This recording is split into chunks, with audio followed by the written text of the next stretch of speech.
Welcome you all to CHD 203, Children's Literature and Language Development. My name is Tracy Murph, and I am your instructor for this course.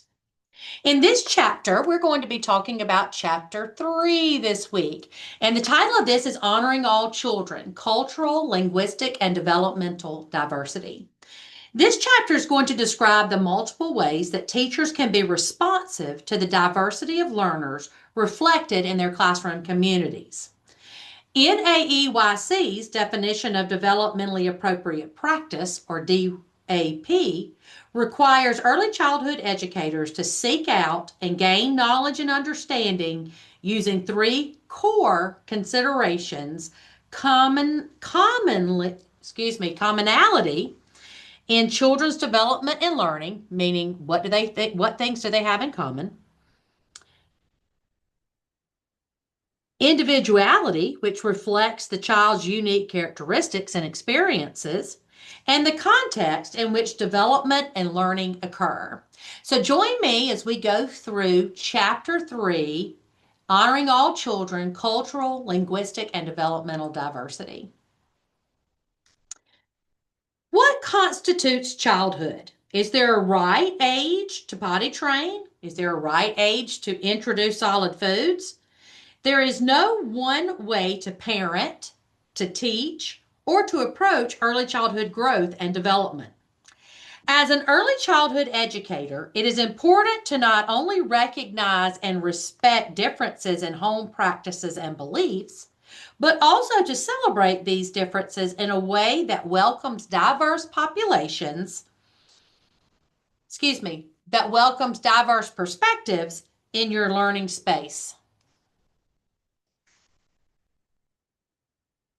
Ladson-Billings coined the term culturally relevant pedagogy to describe the pedagogical stances that she observed that link schooling and children's cultures in meaningful ways, allowing more authentic matches between children's homes and communities and their classrooms experiences. Then, not long after that, a researcher and teacher named Geneva Gay found that when academic knowledge and skills are situated within the lived experiences and frames of reference for students, they are more personally meaningful and have higher appeal and are learned more easily and thoroughly. So when your curriculum or what you're teaching children is based around what they know, okay, what is meaningful, what is and relevant to them, more learning will take place and allows children to see themselves and their community as being valued and belonging. It is not enough to simply want to be culturally relevant, responsive, or sustaining. How do we do this work? It requires investigating and investing in oneself, the community, and the context in which the work is happening. Regardless of racial demographics of your specific students, exposure to characters and storylines that affirm and celebrate racial diversity normalizes the lived experiences of all children. So when we expose them to books and stories that affirm and celebrate their diversity, it's a benefit for all the children in our classrooms because it makes them relevant, okay? It makes what their experiences are important. All children require early literacy teaching and learning that meets their unique needs. When planning and enacting emergent literacy, teachers must take into consideration each child's linguistic and developmental needs. Emergent bilinguals or multilingual learners are terms used to describe children who are learning a language in addition to their home or heritage language. Seeking out books written in multiple languages is one way to communicate a spirit of belonging and acceptance, and is a great way to introduce all children to a variety of cultures and language systems.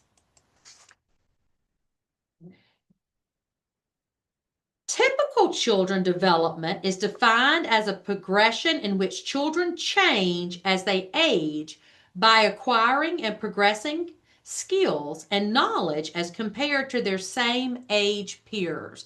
Those are typical developing children, okay? Typical child development. Atypical child development is when a child either jumps ahead or lags behind their typical peers' development. Developmental screenings are used to assess if children are developmentally progressing as expected. And they are important because if the child needs more help with development, they can get access to early intervention tools that will support them. Early childhood educators should have a general idea about the developmental milestones that children typically achieve at certain age categories so they can register any observations with family members. Milestones offer important clues about children's development. The CDC outlines what those typical sequences of developmental milestones are, okay? And they're based on the typical sequence that all children follow. All children's unique capabilities, needs, and preferences are considered, acknowledged, and celebrated. And your job as a teacher is to offer knowledge of resources for parents to consider developmental milestones and to follow the family's lead regarding child performance expectations, levels of intervention, rigor, standards, all of those things. It is not your responsibility to make or suggest a diagnosis for children of any sort. But your main job is to keep families up to date on your observations and resources to help their child. If you notice that a child or children in your care are not meeting expected developmental milestones, ask an exceptional education consultant, the director of your daycare, maybe if you're in a public school system or a school system that has an exceptional child educator, confer with them. Communicate with them what you're noticing so that they can help you communicate that with families. But always remember, anytime we are talking about a child and what might specifically be going on with them, maintaining that confidentiality is essential at all times. Like we can't share it with other people. If families in your educational setting agree that a learning accommodation would be beneficial to children, always approach it with the attitude that accommodations are nothing more than supports for success. A learning accommodation does not always change the learning expectation, but rather provides an alteration to the environment, possibly the equipment that you might use, the curriculum, to enable a child with a disability to gain access to that learning experience.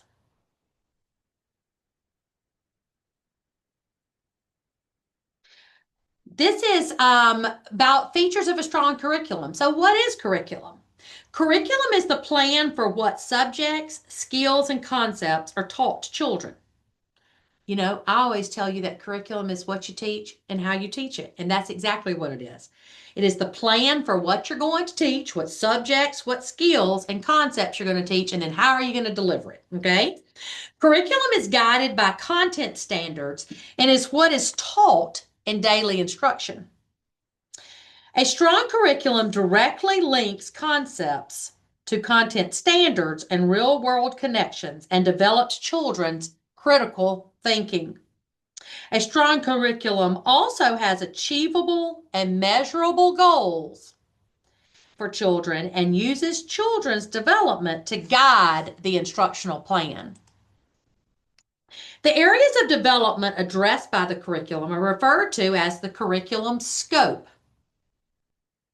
And the order in which skills and concepts are taught, that is referred to as the curriculum's sequence.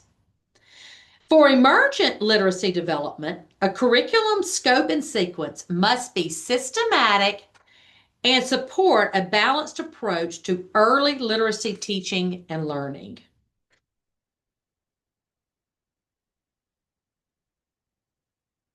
The organization of the scope and sequence is essential and critical to its success for a child. The scope and sequence helps teachers support the skills, behaviors, and knowledge described in early learning and development standards and supports children at different levels of development. It allows flexibility to respond to children's needs and interests, as well as providing information on how to incorporate education partners. A scope and sequence allows educators to look ahead and prepare effectively. Teaching and learning never happen in isolation. A worthwhile curriculum will have opportunities for teacher and child-led choice. Making sure that curriculum involves child-led inquiry is one way to privilege children's culture and backgrounds while ensuring rigorous teaching and learning. Speaking, listening, reading, writing, making, and viewing are all connected elements of literacy.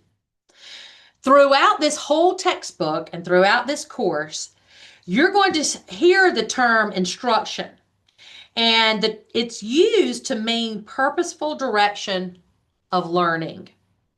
However, instruction can take on many forms, such as creating intentional exposure to a topic, experience, concept, and planning for explicit teaching based on some concrete, clear objectives.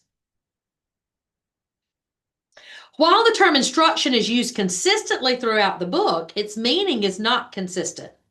What it means to purposefully direct the learning experiences looks different at different ages. Looks different to different diverse groups of populations. If they're in a different developmental stage, then that instruction's going to look different. In order to purposefully direct learning, teachers must have a learning intention in mind.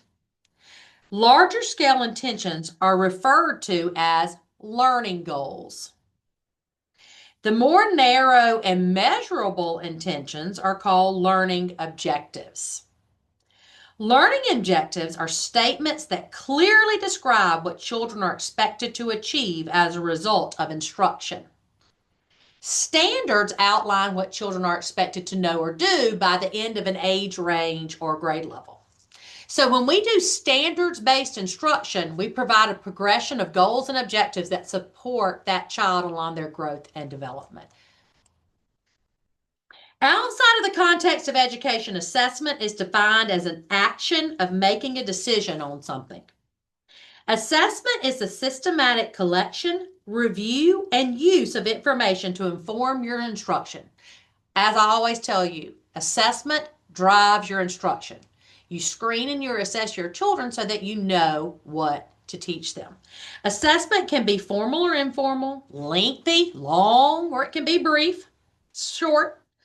It can be summative or formative, and we're going to talk about those. And all in all, they understand assessments help inform our understanding of children's growth. And while we're doing that, we always have to keep into consideration our professional judgment. Okay, like we should be grounded in our professional judgment. So that's it for chapter 3, honoring children's. What's the title again? I'm sorry. Honoring all children, cultural, linguistic, and developmental diversity. And I'm going to leave you now with another one of my favorite books, which is Brown Bear, Brown Bear. What do you see? Listen ad-free, offline, and in the back. Brown Bear, what do you see? By Bill Martin Jr. and Eric Carle. Brown Bear, what do you see? I see a red bird looking at me.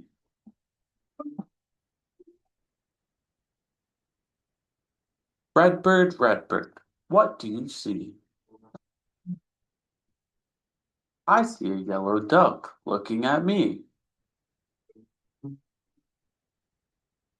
yellow duck, what do you see? I see a blue horse looking at me. Blue horse, what do you see? I see a green frog looking at me.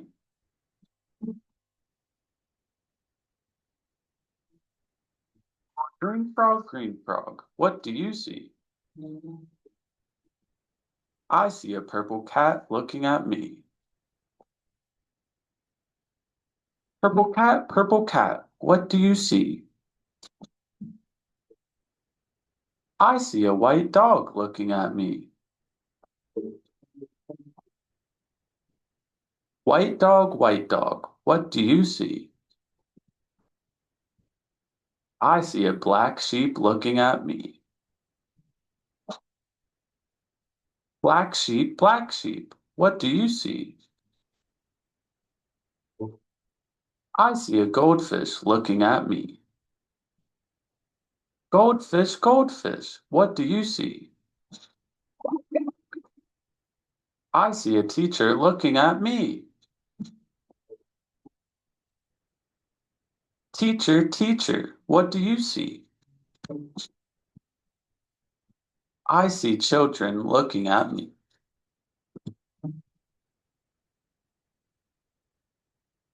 Children, what do you see? We see a brown bear, red bird, a yellow duck, a blue horse, a green frog, a purple cat, a white dog, a black sheep, a goldfish, and a teacher looking at us. That's what we see. Bye-bye, you all. See you next week.